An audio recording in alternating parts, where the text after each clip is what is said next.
4장 19절입니다. 한 목소리를 읽겠습니다. 여러분 다 같이 읽으면 좋겠습니다. 말씀하시되 나를 따라오너라 내가 너희로 사람을 낚는 어부가 되게 하리라 하시니.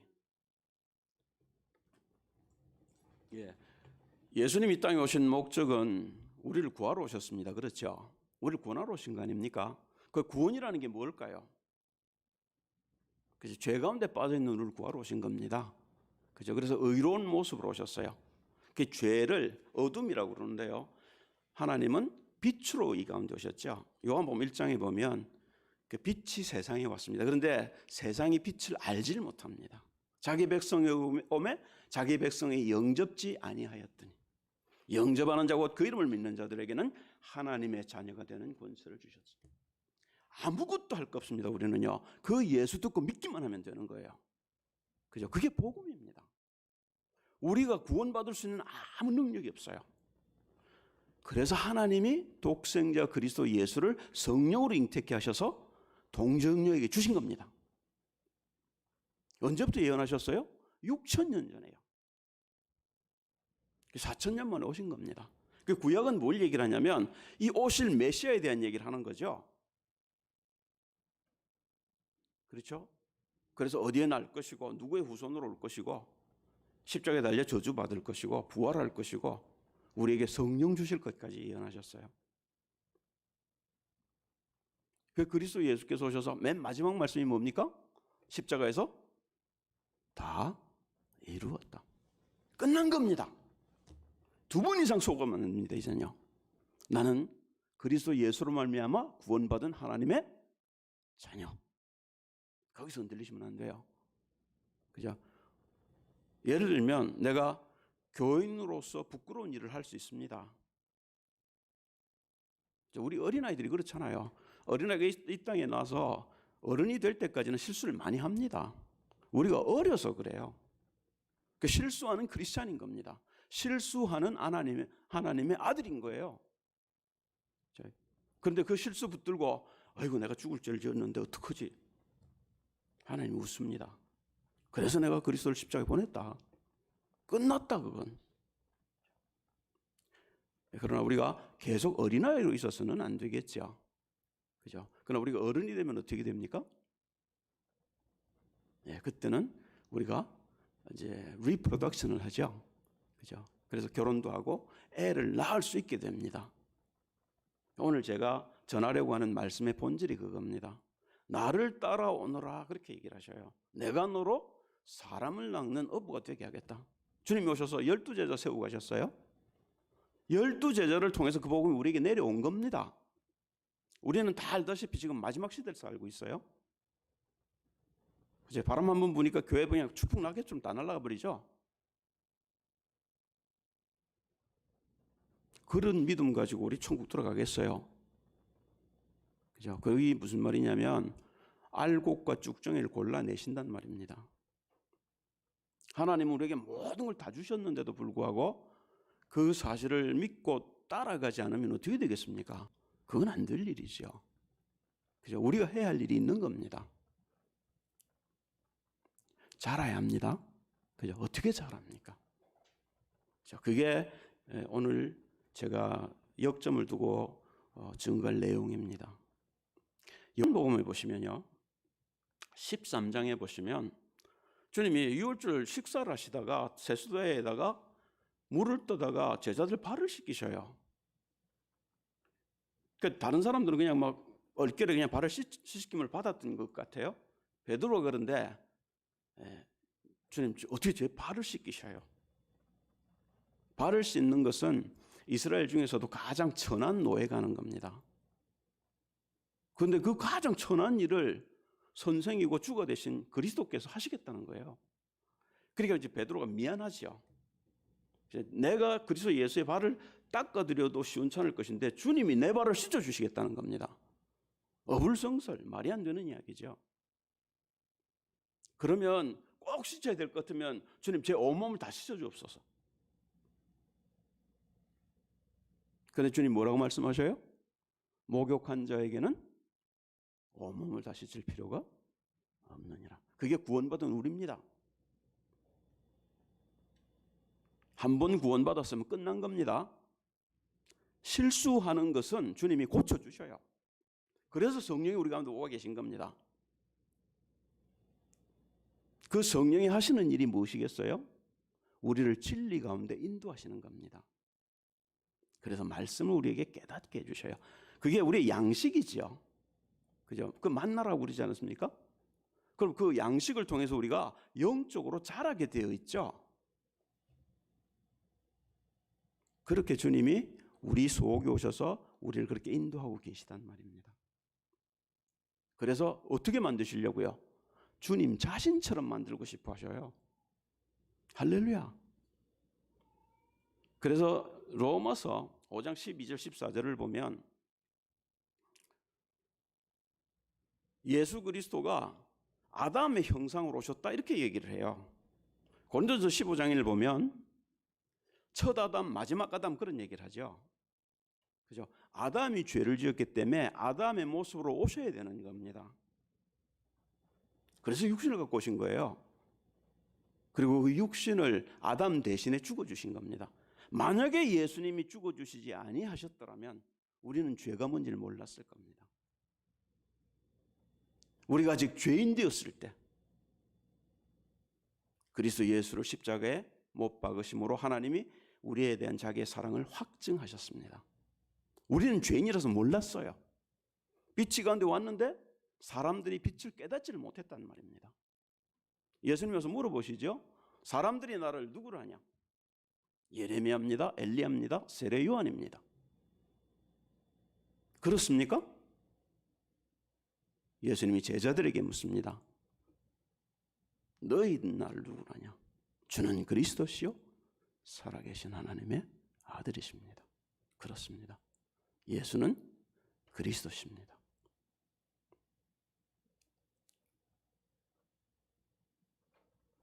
그분이 오셔서 하신 일이 우리를 죄 가운데서 건져내시고 우리의 원수를 십자가에 멸하시고 우리를 하나님께로 인도하고 계셔요. 본래의 형상을 회복하시겠다는 말입니다. 그죠? 그런 자리로 여러분을 초대하시고 여러분을 지금 인도하고 계셔요. 그런데 우리가 죄 가운데 산 게 너무 오래돼서 죄에 너무 익숙해 있습니다.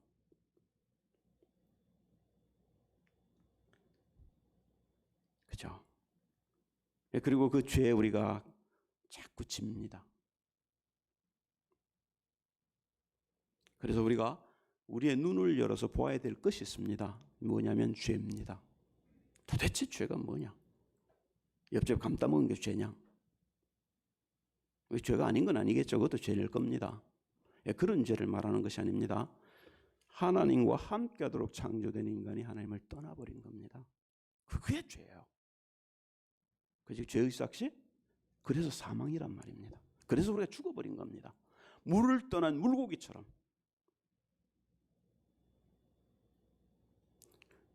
다시 말하면 그래서 생명이신 영이 육신을 가지고 이 땅에 오신 겁니다. 요한복음 14장 6절에 내가 길이요 진리요 생명이네. 생명을 우리에게 주시러 오셨단 말입니다. 생명을 어떻게 받습니까? 이 사실을 듣고 믿고 그 그리스도 예수를 나의 주인으로 영접하면 됩니다. 그 이상 더 이상 주님이 요구하시는 게 없어요. 그리고 그 안에서 내가 말씀을 통해서 영적으로 조금씩 자라기 시작하면요. 내 눈이 열려서 내가 뭘 해야 될지, 주님이 왜 날 부르셨는지 보인단 말입니다. 마태복음 4장 얘기를 마가복음 1장에도 하고 있습니다. 그리고 누가복음 5장에도 하고 있는데요. 조금씩 이제 뭐라 그럴까요? 그 디스크립션이 조금씩 다릅니다. 그죠? 그래서 우리가 공관 복음이라는 거죠. 그런데 그 마가복음 1장을 보시면요. 제가 외우지를 못해서 이걸 봅니다. 요한이 잡힌 후 예수께서 갈릴리에 오셔서 하나님의 복음을 전파하여 가라사대 때가 찼고 시간이 돼서 오셨단 말입니다. 하나님 나라가 가까웠으니. 하나님 나라가 어떻게 왔습니까? 그리스도 예수를 통해 오신 겁니다. 회개하고 복음을 믿으랍니다. 예수님 십자가에 달려 돌아가실 적에 성소 휘장의 문이 위로부터 아래로 둘로 찢어집니다. 성소 안에 뭐가 들었죠? 지성소 안에? 하나님의 언약궤가 들었죠. 그 속에는요, 돌판 2개가 들어있습니다. 하나님 말씀이 들어있죠. 그죠? 다시 말하면 우리의 죄가 해결받는 그 시간에 우리에게 하나님의 말씀이 열리게 되어 있단 말입니다. 그전에는요, 우리가 죄 때문에 하나님의 말씀을 받을 수가 없게 되어 있어요. 안 됩니다, 이게. 내가 모릅니까? 내가 하나님 말씀 따라가야 되는 줄 모릅니까? 이게 하나님 말씀인 줄 누가 모릅니까? 다 알죠. 안 따라가진단 말입니다. 근데 그 죄를 주님이 십자가에서 해결해 버리셨어요. 그때 지성소의 문, 대제사장도 1년에 한 번밖에 못 들어가던, 그것도 자기 죄 때문에 송아지 피 한 사발을 들고 들어가야 했던 그 지성소의 문이 찢어져 버린 겁니다. 누구나 아무나 언제든지 그리스도 예수 앞에 설 수 있단 말입니다. 이제는요. 그리스도 예수의 보혈로 주님 앞, 하나님 앞에 설 수 있게 됐단 말입니다. 그럼에도 불구하고, 그죠? 우리가 영적으로 눈이 열리지 않으면 그냥 그런 계비도 하고 사는 겁니다. 이런 억울할 일이 있겠어요? 하나님이 육신을 가지고 이 땅에 오셔서 우리의 죄 때문에 십자가를 져주셨는데 그게 나하고 상관이 없습니까?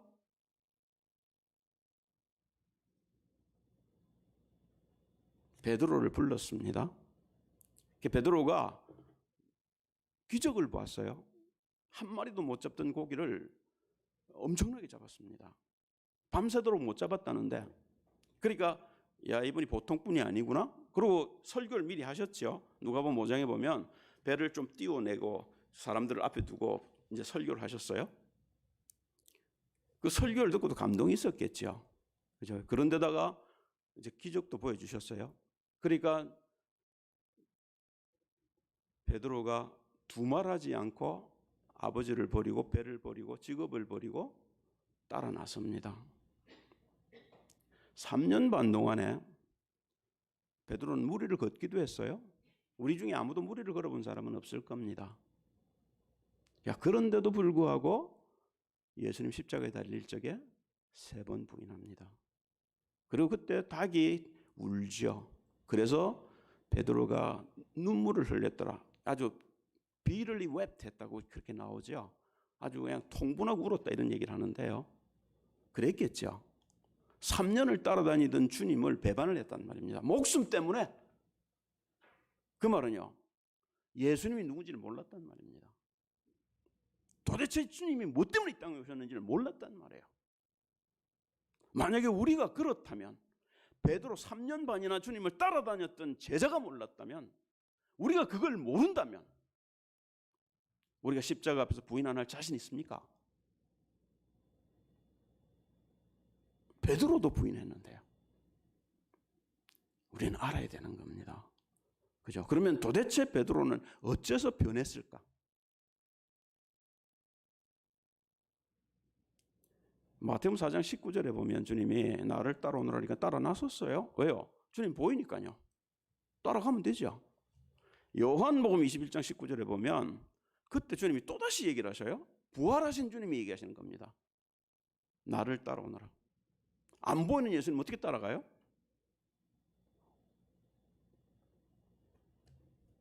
어떻게 예수님 따라갈까요? 안 보이는데요. 그게 우리가 풀어야 될 숙제란 말입니다. 그죠? 그러나 우리가 구하면 주님이 우리 구할 것들을 주심을 통해서 주님이 우리와 함께 있다는 사실을 알게 해주셔요. 그죠? 그리고 주님이 나와 함께 있다는 사실을 알게 되면 내가 어떤 사건, 문제가 와도 안 흔들리게 되죠. 그렇잖아요. 완전하신 하나님이 지금 나와 함께 계시는데요. 그죠? 그런데 우리가 그런 믿음이 없으니까 어떻게 해요? 나를 붙들고 내 힘을 의지하고 벌벌 떠는 겁니다. 나는 못하겠거든요.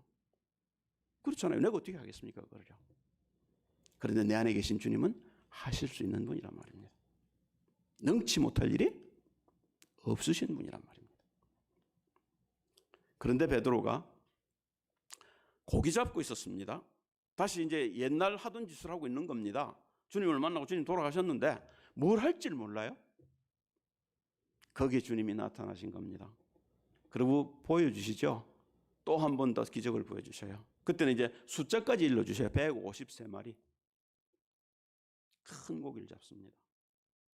그때 주님이 틀림없이 베드로에게 어떻게 성령 충만 받는지를 얘기했을 겁니다.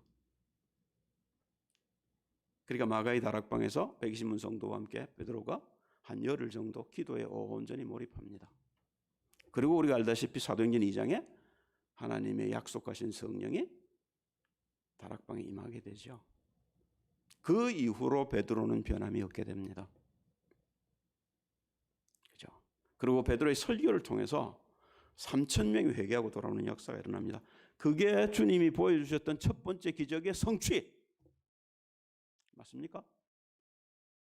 많은 고기를 잡게 하셨잖아요. 사도행전 4장에 보면 남자의 수가 5,000쯤 되더라 그렇게 얘기를 해요. 그 말은요, 또 다른 설교를 통해서 또 수없이 많은 사람들을 베드로가 살렸단 말이겠죠. 두 번째 기적의 성취. 실제로 사람 낚는 어부가 된 거 아닙니까? 여러분과 저를 부르신 하나님의 목적도 한 가지밖에 없습니다. 이 시대에 베드로도 없고 바울도 없어요. 우리를 통해서 하나님은 생명을 건지시길 원하신단 말입니다. 왜요? 그리스도 예수를 모르고 죽으면 어떻게 됩니까? 주님만이 길인데 주님을 모르면 어떻게 돼요? 길은 한 길만 딱 주셨는데 지금 이 땅에 얼마나 많은 사람들이 그리스도 예수를 모르고 살고 있단 말입니까? 누가 가서 건져내죠? 그걸 여러분과 제가 해야 될 일이란 말입니다. 부담되시죠? 아이고, 난 적당하게 잘 믿으려고 그랬더니 그게 아닌 갭이네.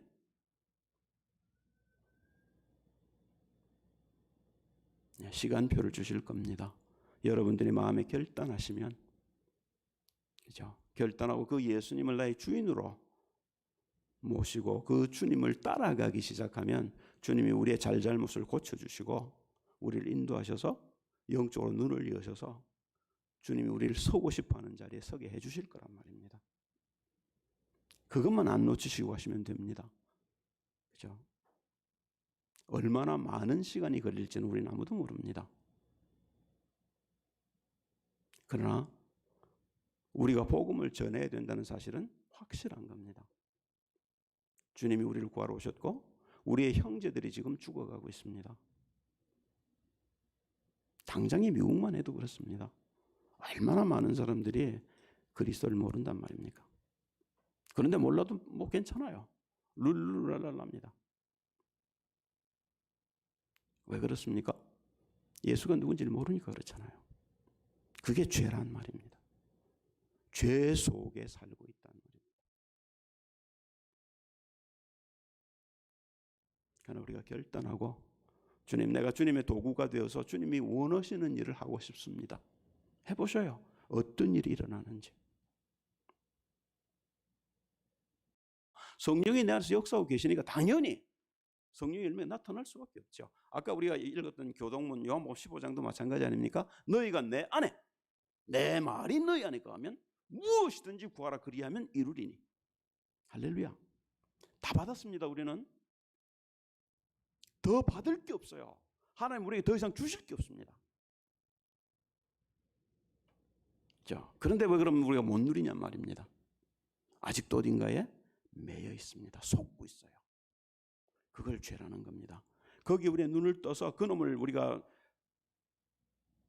어떻게 할 수가 없다면 그리스도 예수와 상관없는 자가 될 겁니다. 주님 아까 그러시죠? 내가 내 발을 씻지 아니하면 네가 나와 상관이 없느니랍니다. 주님이 우리에게 해주셔야 되는 일들인 겁니다. 주님이 하실 수 있도록 내가 내어드려야 되는 겁니다. 주님, 내가 오늘도 이런 일을 했습니다. 주님, 이거 안 할 수 있게 해주셔요. 주님, 제게 믿음 좀 주셔요. 주님이 제자들에게 책망한 건 딱 그거밖에 없습니다. 믿음 없는 것만 책망하셨죠. 그러면 주님이 틀림없이 여러분에게 구하시는 것을 주신단 말입니다. 그게 하나님의 소원인데요. 그렇잖아요. 그렇죠. 예수를 주신 목적이 뭐겠어요? 그렇지 않습니까? 그 주실 겁니다. 그럼 우리가 그걸 가지고 우리가 남은 생을 그저 얼마 안 남았습니다만은 주님께 드려서 주님이 우리를 통해서 주님의 일을 하시도록 하셔야 하는 겁니다. 이 교회를 부르신 목적, 여러분 개개인을 부르신 목적이 저는 여기 있다고 확신합니다. 아멘? 예, 그렇습니다. 여러분에게 이런 축복이 임할 수 있기를 그리스도 예수 이름으로 축복합니다. 예, 찬송합니다. 80장입니다. 천지에 있는 이름 중